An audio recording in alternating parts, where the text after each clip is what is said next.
Fala pessoal, tudo bem? Aqui é o Henrique Frank e hoje a gente vai falar o que é transformação digital, tá? Se você gosta do tema, já deixa o seu like aí, se inscreva no canal, que isso ajuda muito a gente a crescer e a chegar a mais pessoas, tá bom?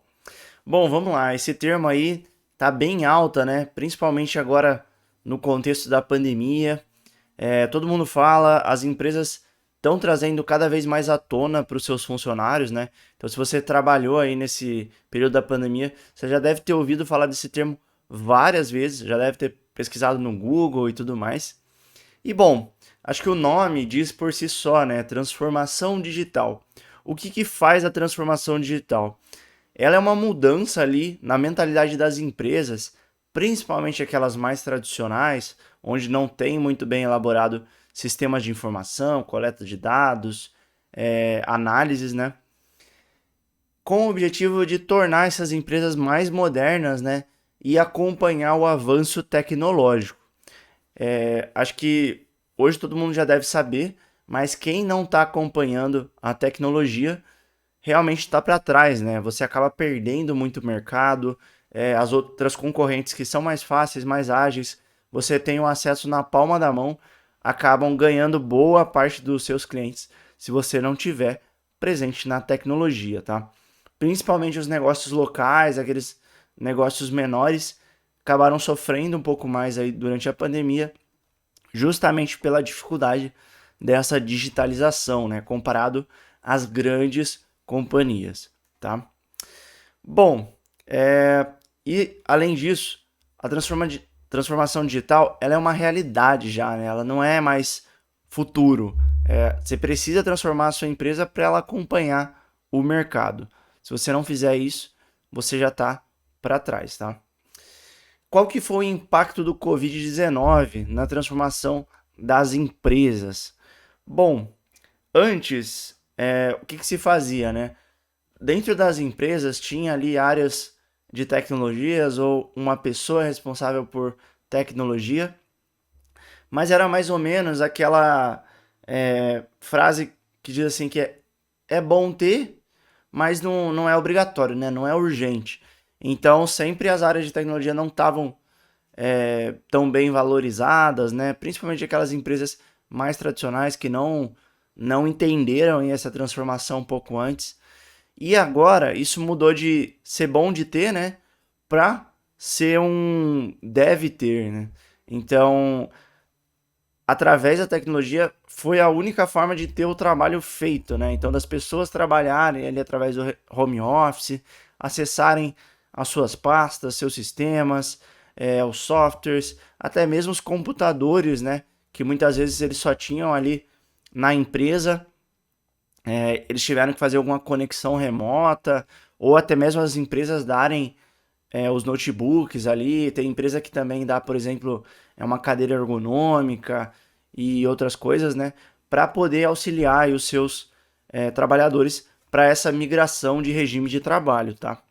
E hoje está cada vez mais comum esse regime híbrido, onde as pessoas trabalham parte em casa e outra parte trabalham no presencial, tá? Vai depender de cada carreira. Quando a gente fala de tecnologia especificamente, a gente tem muita oportunidade de home office, ou pelo menos a maioria presencial, né? Por exemplo, eu, no meu caso, que eu trabalho ali com ciência de dados e gestão de equipes também, eu vou uma vez no presencial, né? Tem semana que eu vou duas vezes, mas é bem tranquilo, principalmente para eu que não moro na mesma cidade do meu trabalho, tá? Bom, e além disso, uma pesquisa traz para a gente que as empresas aumentaram os gastos nela, né? Até investimentos delas mesmas na área de TI para 8,7% em 2021, tá? E esse valor continua crescendo, né? Lá no comecinho, esse valor beirava 1,6, 1,3, lá em 1980, e agora a gente tem um crescimento e a parte de tecnologia está tendo uma expressão muito grande nos gastos e investimentos da companhia, tá? E por que é feito isso? Porque tem um retorno muito bom dos investimentos com tecnologia, seja na automação de processos, onde você consegue ter pessoas mais focadas na parte estratégica do que no operacional. Também na parte de ciência de dados, né? Então você consegue entender melhor o seu consumidor, consegue entender melhor a sua malha de produção, sua cadeia de produção e consegue se antecipar mais e reduzir custos, né? Você consegue aumentar muito a sua eficiência, tá? E bom, o que está sendo presente agora nas empresas, principalmente naquelas empresas que não tinham tanto, são os ERPs, né? Então, os Enterprise Resource Planning, que são basicamente um software que é a sua empresa, né? Toda a informação da sua empresa tem que estar passando por ali. Todas as compras, todas as vendas, todo o fluxo jurídico, fiscal, financeiro, tem que estar nesse sistema, né? Se não tiver, tem algum problema aí. Mas é lá onde você consegue observar o seu estoque, ver quanto que você vendeu, enfim, acessar vários dados aí de transação, né, de dentro da sua companhia. E os RPs mais comuns são o SAP, que está presente aí nas grandes empresas, né, e aquelas empresas que já tinham um SAP, por muitas vezes estão avançando a versão do SAP para pegar um SAP ali mais conectado com a nuvem. E também para as pequenas e médias empresas a gente tem uma solução aí que é o TOTUS Proteus. Não sei se vocês conhecem, é daquelas empresas menores, mas é uma solução aí ideal para esse tipo de empresa, tá? É um outro ERP que tem bastante solução embarcada, tá? Bom, e além disso, deixa eu tomar uma água. Quais que são os pilares e por que é feita a transformação digital?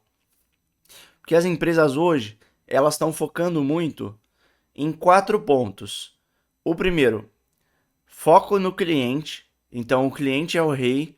Você precisa entender bem o cliente, pegar feedbacks, coletar ali aquelas avaliações, né, que a gente chama de NPS, dos nossos clientes, se ele gostou ou não de um serviço, se ele não gostou, por quê. Tentar deixar a interface o mais tranquilo possível para que o cliente não tenha que raciocinar para mexer num aplicativo, mexer num site, ou tornar a vida dele mais fácil automatizando alguns processos, né? Então, ao invés de ter 5 etapas ali, ter somente 2 ou uma, né? Atuando muito aí em experiência do usuário, né? User Experience, UX, que a gente fala em inglês, e também na interface do usuário, né? A User Interface, tá? Então, hoje as empresas estão muito focadas no cliente, cada vez tentando trazer soluções mais personalizadas, né? Para não tratar os seus clientes como se fossem todos iguais, mas sim que cada um tem uma particularidade e até oferecer promoções diferentes. Por exemplo, no YouTube, você pode ter resultados de buscas parecidos com aquilo que você já gosta de ver. Então, as plataformas estão muito focadas na individualização de cada perfil, tá? E a gente só consegue isso através dos dados. Além disso, as empresas elas tendem a ter as entregas muito mais ágeis, né? Então, como elas estão migrando para essa parte de tecnologia, já é possível de ver a implementação de rotinas ágeis, né? Então, por exemplo, o Scrum, onde você tem rotinas ali de reuniões diárias, reuniões de planejamento, reuniões de revisão ao longo da semana, né? Ao longo das sprints, que é um período de atuação, e você consegue ali repriorizar as coisas, ver se você deve seguir para caminho A ou caminho B de maneira mais antecipada, sem ter que esperar só lá no final do ano ou só lá no final do projeto para ver se aquilo funcionou ou não, tá? Então é justamente naquele foco de testar rápido, errar rápido e aprender, tá? Então as empresas também estão olhando aí para essa parte das entregas mais ágeis e metodologias ágeis. Além disso, uma coisa que é muito importante e vem aqui como terceiro pilar são os feedbacks constantes. Eu já comentei para vocês aqui no canal, mas tem um livro da Netflix que é o A Regra é Não Ter Regras. É um livro muito bom que fala ali sobre feedback, eu aprendi muita coisa nele. E ele fala sobre diversas dinâmicas para diversos cenários de como se aplicar os feedbacks e como como devem ser feitos os feedbacks, quando devem ser feitos os feedbacks e por quem, né? Por quais pessoas esses feedbacks têm que ser feitos. Então, as empresas estão cada vez mais voltadas a ter uma interação melhor entre gestor e o membro da equipe, fazendo interações mais constantes, pedindo para que os membros da equipe deem seus feedbacks para os gestores e assim tentando evoluir de maneira conjunta na empresa, né? E não somente aquela apontação de dedo onde todo mundo fala mal do outro e a empresa não sai do lugar. Então, hoje a gente está tentando implementar cada vez mais a cultura de feedback, feedback sincero, objetivo, com uma pauta clara de construção, também falando exemplos claros, né? E não só coisas que é, por exemplo, eu não gosto que você faça isso, mas com motivo, por que que eu não gosto que você faça isso, o que que eu sinto que você vai perder por fazer isso, né? Seja na sua postura, seja, enfim, na sua imagem com o cliente. Então, cada vez hoje está mais claro aí essa questão dos feedbacks e as empresas que utilizam esses feedbacks mais recorrentes conseguem evoluir mais rápido, tá?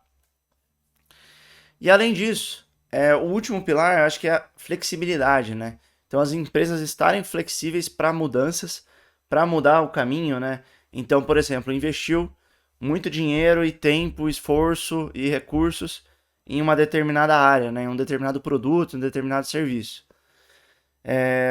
Aí ele fica naquela, né? Pô, será que eu continuo investindo para terminar esse produto? Ou será que eu paro e começo um outro produto do zero? Por muitas vezes, as empresas têm que ser flexíveis para fazer essa mudança mais radical, para aceitar que existem erros, que isso não necessariamente é um dinheiro perdido, tá? Quando você faz um investimento em algo que não tem um retorno financeiro, claro, mas pode ser muito bem um aprendizado, né? Então, você pode pegar aquilo, listar algumas lições aprendidas daquele projeto, por que que não deu certo, e evitar que isso aconteça mais vezes, seja na sua liderança ou seja na liderança de outras pessoas, pessoas de outros projetos, de outras frentes da companhia. É muito importante sempre compartilhar esse conteúdo naquela iniciativa que foi frustrada, né? Então entender que a gente erra, afinal as empresas são feitas aí por humanos, né? E quem faz rodar as empresas são os humanos e a gente não é a prova de falhas. Então entender aí que a gente deve mudar de caminho, a gente deve investir em novos projetos, em novas direções e não ter medo aí de errar nessas coisas, tá? Aí eu acho que só cabe um planejamento bem estratégico para entender o quanto de dinheiro, quanto de recurso, quanto de tempo que eu vou investir em determinada iniciativa ou determinado projeto e se eu precisar mudar, eu ter ali pelo menos um dinheiro, pessoas capacitadas para fazer essa mudança de maneira rápida até. Então, não ser tarde demais no momento de fazer essas mudanças, tá bom? Projeto de tecnologia é assim, a gente sempre está revisando semana a semana e se a gente tem que mudar para um caminho A ou B, a gente sempre tá disponível. Então, isso é uma coisa que as empresas têm importado aí do modo de trabalho ágil de tecnologia, tá? Bom, além disso, qual que é a importância de se ter uma boa governança de TI durante essa transformação digital, tá? Então, pô, a gente resolveu fazer a transformação digital, vamos contratar um monte de pessoas para fazer os projetos, contratar consultorias, enfim, contratar novos funcionários, um gestor de TI, um CTO, um CIO, desenvolvedores. Beleza, vamos fazer aí um grande projeto.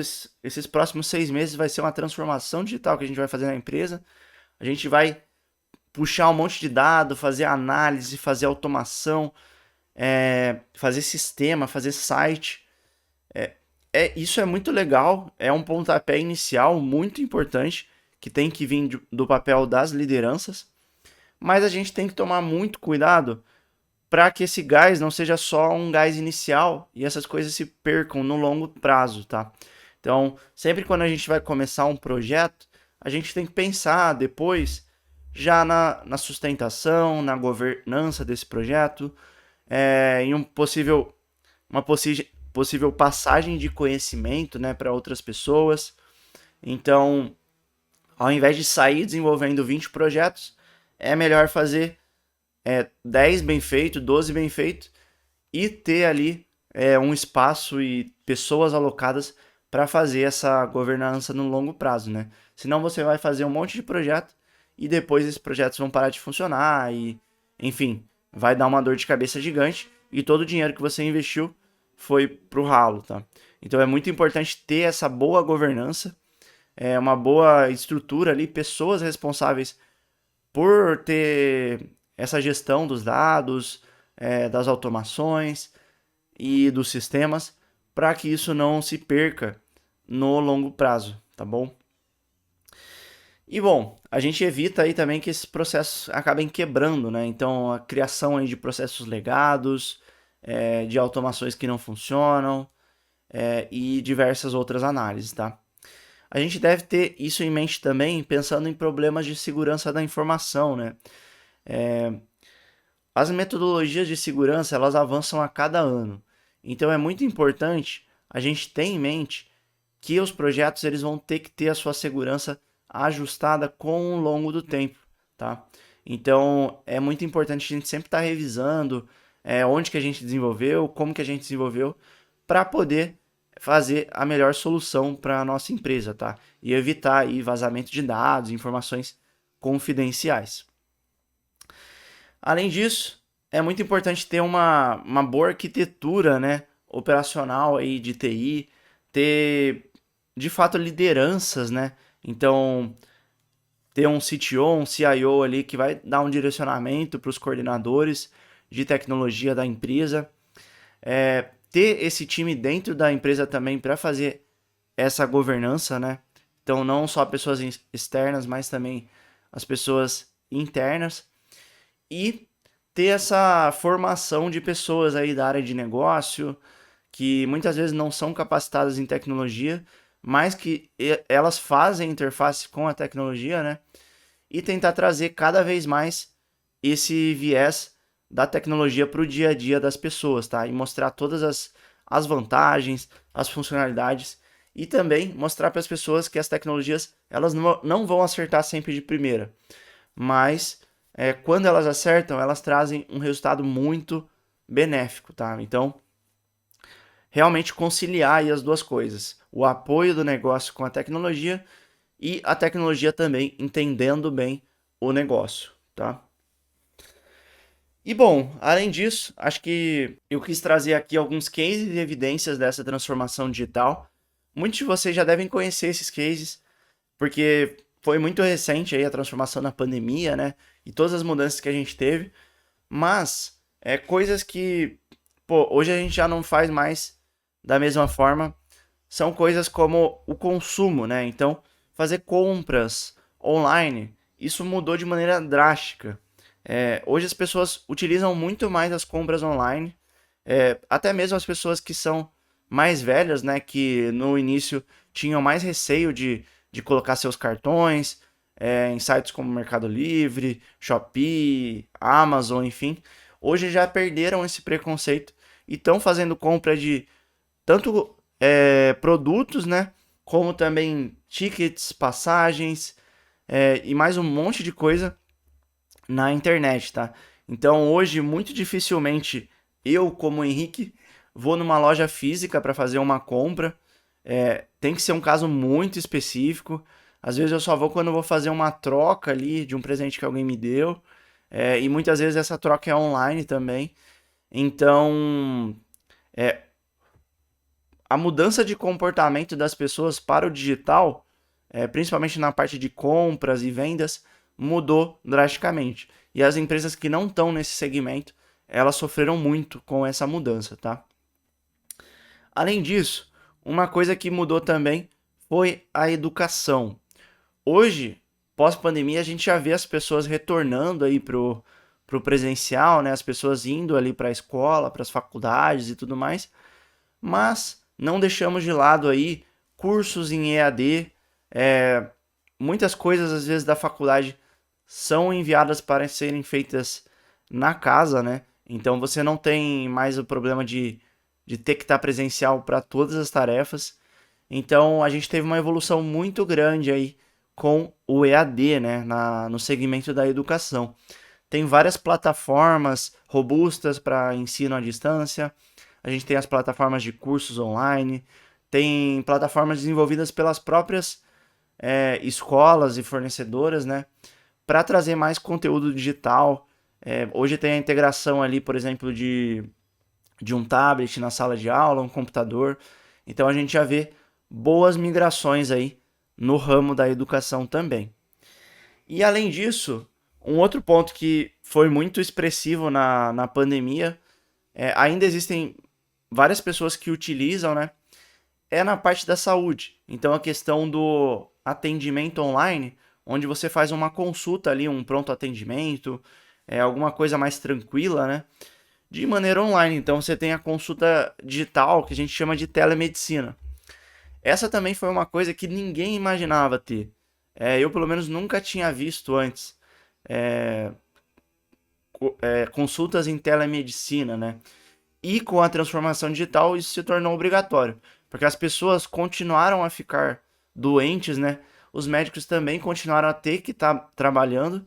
E as pessoas tinham medo ali de ir no hospital por conta do Covid, né? Então, foi uma frente também que evoluiu bastante. E da mesma forma, na questão da educação, né? As pessoas tinham que continuar a estudar, os professores tinham que continuar a dar aula, e quem não fez aí muito EAD, né? Principalmente na época da pandemia, acabou atrasando muito o estudo aí das pessoas. É, O próprio EAD tem pessoas que contestam que não é tão efetivo quanto a educação tradicional ali presencial, né? Mas, enfim, acho que tem uma série de discussões acima disso. Mas bom, eu acho que sobre transformação digital, a, a maioria dos conhecimentos são esses, tá? Eu espero que tenha ficado mais claro para vocês o que, que é. Se na sua empresa estão começando a fazer transformação digital, ou se nem começaram a fazer ainda, eu acho que é um ponto importante para você começar a se preocupar. Talvez você ser um motor aí da transformação digital da sua empresa, até porque essa é uma área que tende a crescer muito, tende a ter muitas vagas, ter boas remunerações para quem puxa isso, e é de fato aí uma liderança de tecnologia dentro da empresa, tá? Então, é uma área muito legal, tem bons retornos e hoje em dia qualquer empresa precisa aí dessa transformação, tá bom? Espero que vocês tenham gostado do conteúdo. Se vocês gostarem, deixem o like de vocês, compartilhem também para os seus amigos, salvem, enfim, compartilhem aí no Instagram, no YouTube, no WhatsApp, para que as outras pessoas consigam ver também e aprender um pouquinho mais sobre o que, que é a transformação digital, tá? Tamo junto, um grande abraço e até a próxima. Valeu, tchau, tchau.